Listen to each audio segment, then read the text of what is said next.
field of psychology, the word attribution is used to refer to the judgment you make concerning another person's behavior. Therefore, the attribution theory is meant to explain the process of attribution, which is the process of understanding the reasons behind particular behavior. To shed light on the attribution concept, imagine that your girlfriend has canceled the plans you had to meet up for a coffee date. Will you just assume that some unavoidable event came up, or will you think that your girlfriend is avoiding you? Said in other words, will you assume that this behavior was situational, caused by external circumstances, or will you assume that it was dispositional, brought by the person's inherent traits? The answer you give is the basis for studying attribution. Psychologist Fritz Heider examined how individuals conclude whether a particular behavior is externally or internally generated. According to him, the behavior is determined by motivation and capacity. Capacity refers to a person's ability to enact a particular behavior, which is the determination of whether our innate traits and the environment we are in can allow the behavior we want to portray. On the other hand, motivation relates to our intentions and the amount of effort we want to portray. Heider concluded that a person needs both motivation and capacity to portray particular behavior. For example, your ability to participate in a marathon depends on your physical fitness and your desire to push through the race. Some of the most popular attribution theories are Weiner's three-dimensional model, Kelley's covariation model, and the Correspondent inference theory. Weiner's three-dimensional model. Bernard Weiner, in this theory, suggested that people examine behavior based on three dimensions, which include stability, locus, and controllability. Locus refers to the determination of whether external or internal factors cause behavior. Controllability refers to a person's ability to change the course of the outcome of an event by increasing the effort he is using.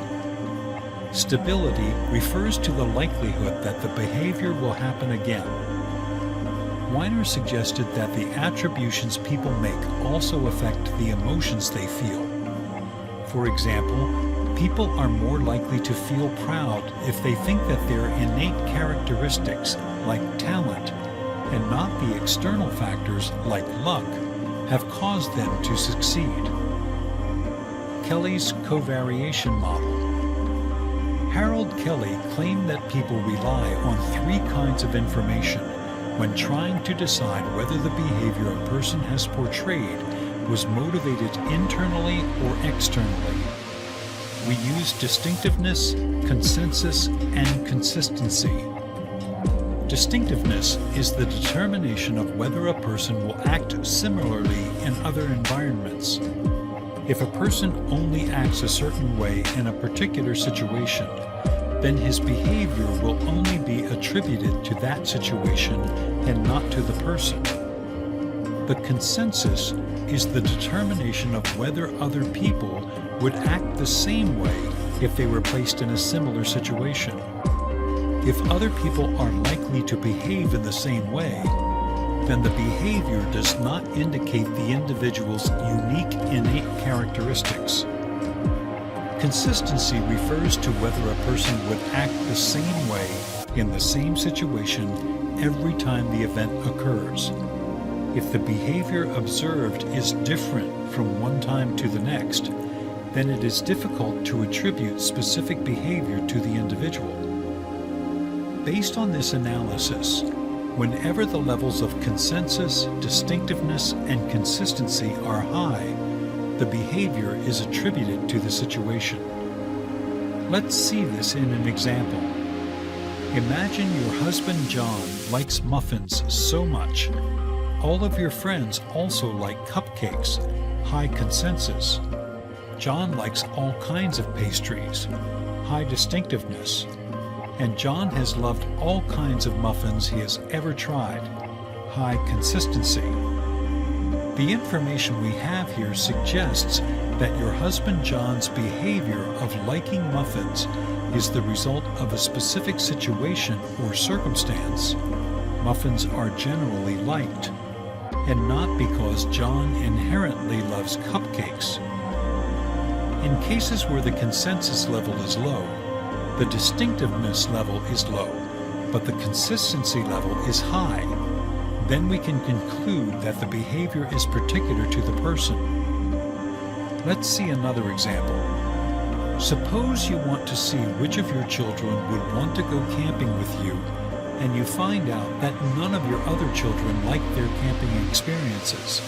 Low consensus. However, Mary loves all kinds of outdoor activities. Low distinctiveness. And has always had fun in the scout camps she attended. High consistency. The information you have will tell you that your children do not like camping, but Mary's love for camping is inherent because she likes many outdoor activities. It is likely that your other children went camping against their will. Correspondent inference theory. The correspondent inference theory is the work of Keith Davis and Edward Jones. The theory suggests that if a person behaves in a way that is socially desirable, you cannot infer much about that person.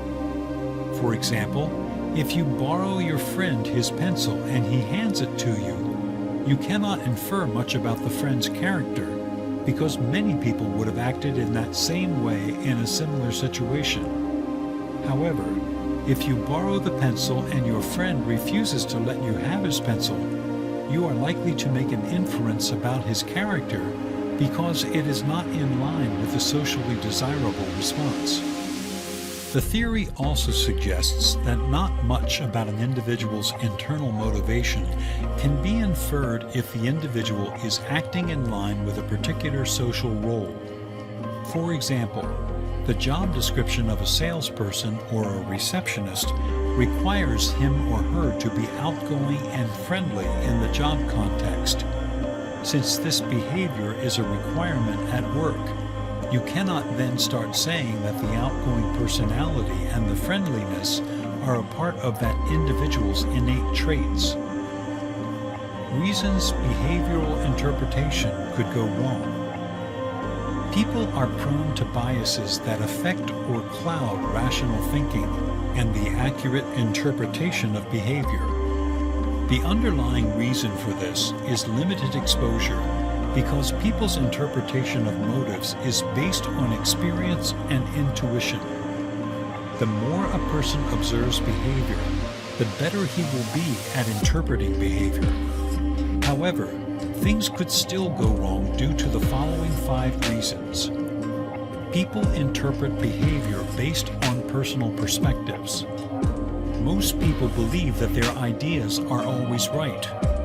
For example, a person will have an opinion and colorful names to give to people who drive faster or slower than them, believing that his speed is the right one. Consequently, people evaluate other people's behavior based on their own. A comparison like this leads to flawed judgment and a lack of compassion. Different motives could drive similar behavior. Experience and observing behavior may prove insufficient because different motives may sometimes drive similar behavior. Besides, people tend to react differently to the same stimuli. The motive is always tied to the personality. Although character and personality endure longer than situational motives, most times individuals assume that personality traits can effectively explain motivation intent.